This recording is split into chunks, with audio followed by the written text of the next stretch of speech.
மேனாள் பிரதமர் டாக்டர் மன்மோகன் சிங் அவர்களுடைய இறப்பு ஒரு மிகப்பெரிய இழப்பாக காங்கிரஸ் பேரியக்கம் பார்க்கிறது. அது மட்டுமில்லை, இந்த தேசத்திற்கே ஒரு மிகப்பெரிய இழப்பு. இப்படிப்பட்ட ஒரு நேர்மையான எளிமையான பிரதமரை இந்த அரை நூற்றாண்டில் கண்டதில்லை என்று அனைவரும் அறிவார்கள். ஒரு பிரதமர் எப்படி இருக்க வேண்டும், ஒரு தலைவன் எப்படி இருக்க வேண்டும், ஒரு அதிகாரி எப்படி இருக்க வேண்டும் என்று எல்லா அடிப்படையிலும் அவருடைய பரிணாமங்கள், அவருடைய திட்டங்கள், இந்த தேசத்திற்கு அவர் ஆற்றிய பணிகள் எல்லாம் மக்கள் நினைவு கூர்ந்து பார்க்கிறார்கள். அவர் 10 வருடம் பிரதமராக இருக்கும் பொழுதும் சரி, அதிகாரியாக இருக்கும் பொழுதும் சரி, ரிசர்வ் வங்கியின் ஆளுநராக இருக்கும் போதும் சரி, உலக வங்கிகளில் இயக்குநராக இருக்கும் போதும் சரி, அவருடைய பணிகள் எல்லாம் இந்தியாவை நோக்கியே இருந்தது, இந்தியா வளர்ச்சிக்காக இருந்தது. அதனுடைய அடிப்படையில் தான் அவர் பிரதமரானவுடன் அன்னை சோனியா காந்தி வழிகாட்டுதலில் 10 ஆண்டுகள் ஒரு நல்லாட்சியை புரிந்தார். அந்த ஆட்சியில் தான் இந்த தேசம் கண்டிராத திட்டங்கள், உணவு பாதுகாப்பு திட்டம், ஏறக்குறைய 40 கோடி மக்களுக்கு மேல் உணவில்லாமல் இருந்த இந்த தேசத்தில் உணவு பாதுகாப்பு திட்டம் என்பதை கொண்டு வந்து சட்டமாக்கினார்கள். கிராமங்களில் உள்ள அனைவருக்கும் எல்லா தகவலும் கிடைக்க வேண்டும் என்று தகவல் அறியும் உரிமை சட்டத்தை கொண்டு வந்தார்.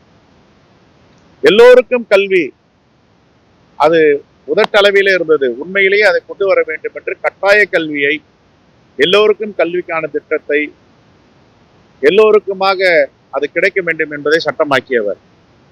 100 நாள் வேலை திட்டம் என்பது இந்தியா முழுவதும் பேசுகிறது. ஐநா சபையில விருது வாங்கிய திட்டம்.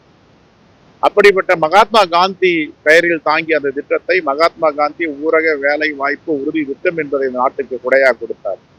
ஒருவேளை இந்த 100 நாள் வேலை திட்டம் அவர் கொண்டு வரவில்லை என்றால், கொரோனா பெருந்தொற்று காலத்தில உலக நாடுகள்லாம் எழுதியது போல மிகப்பெரிய இழப்பு பட்டினியாலும் பசியாலும் ஏற்பட்டிருக்கும். அப்படிப்பட்ட ஒரு பொருளாதார மேதை இந்த தேசத்திற்கு கிடைத்த ஒரு மிகப்பெரிய கொடை. அவருடைய பணிகள், அவருடைய சாதனைகள், அவருடைய வெற்றிகள், அவருடைய அர்ப்பணிப்பு எல்லாம் இந்த தேசத்தில் மனிதர்கள் உள்ளவரை மறக்க மாட்டார்கள். உலக நாட்டு தலைவர்கள் எல்லாம் நன்மதிப்பை பெற்றவர். உலக நாடுகளிலே நிதிநிலை அறிக்கை தாக்கல் செய்ய வேண்டும், பட்ஜெட் போட வேண்டும் என்றால் இவரிடம் ஆலோசனை பெற்று போடுவார்கள் என்பதையெல்லாம் நாம் படித்திருக்கிறோம். ஒரு முறை அமெரிக்க அதிபர் ஒபாமா அவர்கள் சொல்லும் பொழுது, இவர் என்னுடைய தந்தையை போன்றவர், எனக்கு வழிகாட்டியாக இருக்கிறார் என்று பதிவு செய்திருக்கிறார். இப்படிப்பட்ட ஒரு மாபெரும் தலைவரை இந்த தேசம் இழந்திருக்கிறது. இந்த தேசத்திற்கும் காங்கிரஸ் பேரியக்கத்திற்கும் மிகப்பெரிய இழப்பு. தான் என்ன பேச வேண்டும் என்பதை தெளிவாக தைரியமாக பேசக்கூடியவர். பணமதிப்பு இழப்பு வரும்பொழுது கூட அவர் தெளிவான கருத்தை, இந்த பணமதிப்பு டிமானிசேஷன் தேவையற்றது என்பதை தெளிவாக பதிவு செய்திருக்கிறார். இப்படி எதையும் துணிச்சலாக நாட்டு மக்களுக்காக, இந்த தேசத்திற்காக பேசக்கூடிய தலைவர். தமிழ்நாடு காங்கிரஸ் கமிட்டியின் சார்பாக எங்களுடைய வேண்டுகோள் நேற்றையே அங்கே சொல்லியிருந்தோம் பத்திரிகையாளரிடம், அவருக்கு உரிய விருதான பாரத ரத்னா விருதை அளிக்க வேண்டும் என்று தமிழ்நாடு காங்கிரஸ் கமிட்டி கேட்டுக்கொள்ளும்.